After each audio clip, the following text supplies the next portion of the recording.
Those would have been the questions that we would have put to ministers, amongst others.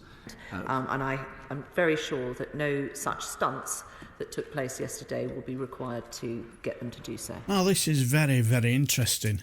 Now, this week in the Chamber, after topicals for the Health Minister, if I remember rightly, the Chair of the Business and Trade Select Committee, Liam Byrne, asked for a point of order, where he had something very shocking and quite interesting to say. Speaker, can I ask your counsel, please, on this? My committee now has oversight of arms control, and the committee is stepping up to its duty by holding its first hearings on arms exports to Israel tomorrow. 20 days ago, we requested ministers from the Department for Business and Trade and the Foreign Office to come and give evidence. They did not reply. They had to be chased last week, and then on Friday told us that they were not prepared to attend. What? Madam Deputy Speaker, this is a topic which is of importance to the House. It is also important to ministers in fulfilling their legal responsibility that they are politically accountable. What advice can you give me, Madam Deputy Speaker, at this late stage to try and ensure that we have ministers in front of the Select Committee on Business and Trade tomorrow morning? Now, the Deputy Speaker didn't really have much of interest to say other than gesturing the relevant ministers to get their arses into gear. But while yesterday the Business and Trade Committee was supposed to have had 2 meetings about this very same subject, and the first one went according to plan. Well, the second one was supposed to be with a government minister called Anne-Marie Trevelyan, Minister of State for Foreign, Commonwealth and Development Office. Well, things didn't quite go according to plan. Order. Welcome to the second panel on the committee's inquiry into arms exports to Israel. Today, we had very much hoped that we would be able to hear from ministers in the Department for Business and Trade and in the Foreign Office. As the committee knows, we invited ministers 20 days ago, and this was the first hearing after recess that we were asking ministers to come and join us. We did not hear from ministers over the course of Easter. We therefore chased both departments last week and received a reply on Friday that they were not able to be with us today despite 20 days' notice. I have, however, received a message from the Deputy Foreign Secretary this morning apologising for his department and making clear that the Foreign Office will participate at the earliest opportunity. I have to tell the committee that, to my regret, we have not had any messages from the Department for Business and Trade, which of course has policy responsibility for arms exports strategic licences. There are a number of questions which have emerged from our evidence that we would have put to ministers. For example, how do ministers interpret the ICJ's rulings on plausibility? And what would the implications be for strategic export controls? What is both the evidence and the reasoning behind the judgments that have been made about whether Israel has the intent and the capacity to comply with international humanitarian law?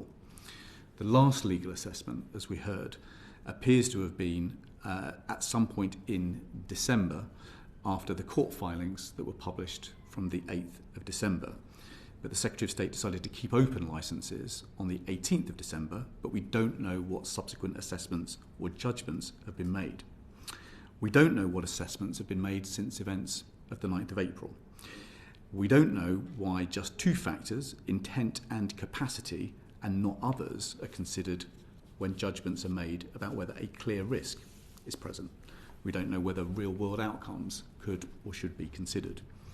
We don't know whether ministers are aware either of negligence or patterns of non-compliance or a lack of commitment that might undermine the judgments that they have made. We don't know what examples they've considered. We don't know what examples they have dismissed in their reasoning. We're not clear about who is amongst the decision takers, and we don't quite know what role is played by the Attorney General or Number 10. We don't know yet definitively whether we can see the legal advice. There is a precedent for publishing legal advice in 2018 on the EU withdrawal agreement and in relation to action in Syria. And finally, we have to note that close allies like Canada and Japan and Spain and Australia have made different judgments to us. They have not kept their open licences open, and we need to know why our ministers have made different decisions. So those would have been the questions that we would have put to ministers, amongst others, but they are not with us today. And so in line with the guidance of the Deputy Speaker yesterday, I will raise this question with the Leader of the House tomorrow at Business Questions. Well, that's exactly what he did. The Leader advised me on how we bring ministers to the House to account for the decisions they've taken on arms export licences. As the Leader will know, the Select Committee on Business and Trade assumed responsibility for oversight of arms export licences in January. At the beginning of April, an important legal judgment was issued by the ICJ. We therefore held our first hearings on arms export licences to Israel yesterday. We gave ministers 20 days' notice to come and attend, together with detailed questions in correspondence.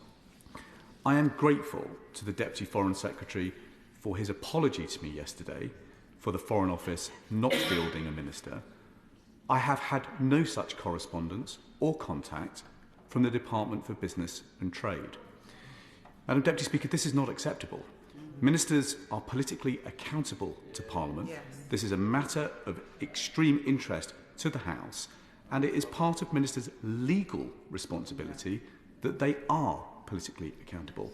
So can the Leader advise me on what steps she can take next week to ensure a minister answers for the judgments the government has made? Leader of the House. Well, I know that the Right Honourable Gentleman takes these new responsibilities very seriously, and he will also know that both departments have made it very clear that they are perfectly happy to attend and be scrutinised for those decisions and answer questions for the government's position.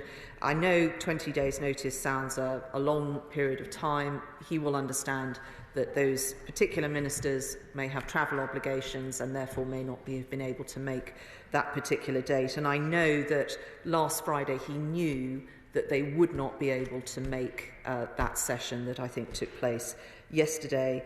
I also know that the Deputy Foreign Secretary did speak to him and has reassured him, I hope, of his intention to field a minister for his committee. I hope that reassures the Honourable Gentleman. I'm not telling him anything he doesn't already know. That is their intention to attend.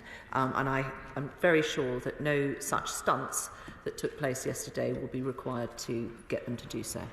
So who's telling the truth here? Liam Byrne or Pugwash Penny? If Poundland Penny is right and he knew they couldn't attend, then why would he ask for a point of order on Tuesday?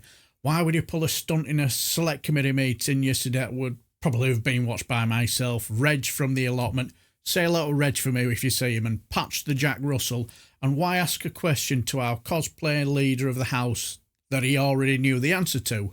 Now, I don't know who's telling the truth here, but clearly someone's misleading the House, ain't there? Who do you guys think it is, Liam Byrne or our sword-swallowing, cosplaying Pugwash Penny? Let me know down below and I shall bid you farewell, my friends, and hopefully this complete bell tap here will leave the comment section open for this video this time. Sorry.